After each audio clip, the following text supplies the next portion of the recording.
Ever heard the phrase money can't buy happiness? It's a nice thought, right?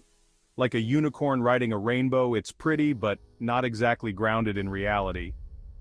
Let's be honest, money stuff. It buys food, houses, maybe even a solid Wi-Fi connection so you can stream this rant without buffering. Point is, money equals options. And options, my friends, often smell a lot like power. Think about it. Who has more sway in the world? Someone struggling to make rent or a CEO buying their third yacht? Money doesn't magically make you a good person, but it sure as hell amplifies whatever you already are.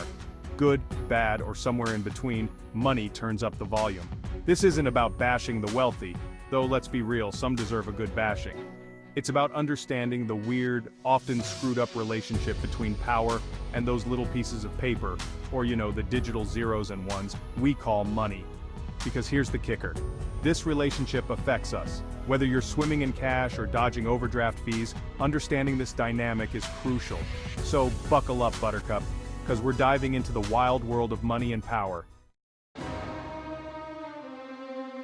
Let's play a game, chicken or the egg. Did power create money, or did money birth power? Honestly, it's a bit of a head-scratcher.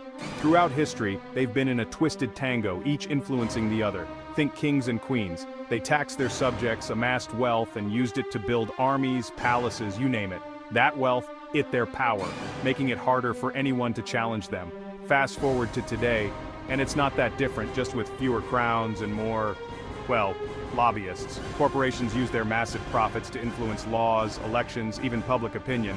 That influence then protects their profits, creating a lovely little feedback loop of power. And regular folks? We're stuck in the middle. Our votes can be swayed by well-funded campaigns, our news feeds flooded with targeted ads. It's enough to make you want to chuck your phone out the window and become a hermit. But hold on, before you start knitting your own clothes from forage berries, remember this. Understanding this power dynamic is the first step to fighting back. Knowledge is power, or at least the first step towards getting some. Alright, enough theory, let's get personal. I've seen firsthand how money can change people. And no, I'm not talking about my brief stint as a moderately successful children's party magician. The less said about that, the better. I've met folks who were genuinely good people the money rolled in. They used their wealth to help others, fund important causes, basically become real-life superheroes without the spandex. It was inspiring, a reminder that money can be a force for good. But then, there were the others. The ones who, once they got a taste of the good life, turned into, well, let's call them caricatures of wealth. Obsessed with status symbols, convinced they were better than everyone else because their bank account had more zeros. It was like watching a real-life version of Lifestyles of the Rich and Famous, except way less entertaining and with more moral compromises. These experiences taught me something crucial. Money doesn't change who you are, it just magnifies it. If you're an asshole before you're rich, congrats. You're just a richer asshole now. But if you're a decent human being, wealth can give you the tools to make a real difference.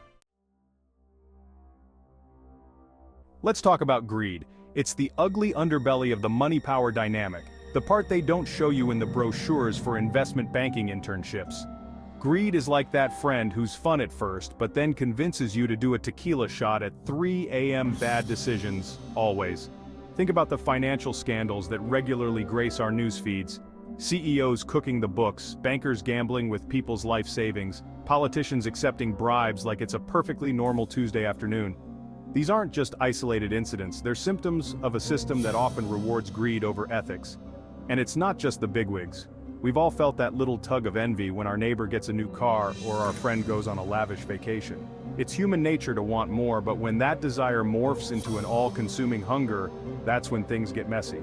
The problem with greed is that it's a bottomless pit. No matter how much you have, it's never enough. It's a recipe for unhappiness, not just for individuals, but for society as a whole. Because when the pursuit of profit trumps everything else, well, let's just say we've seen how that movie ends, and it ain't pretty.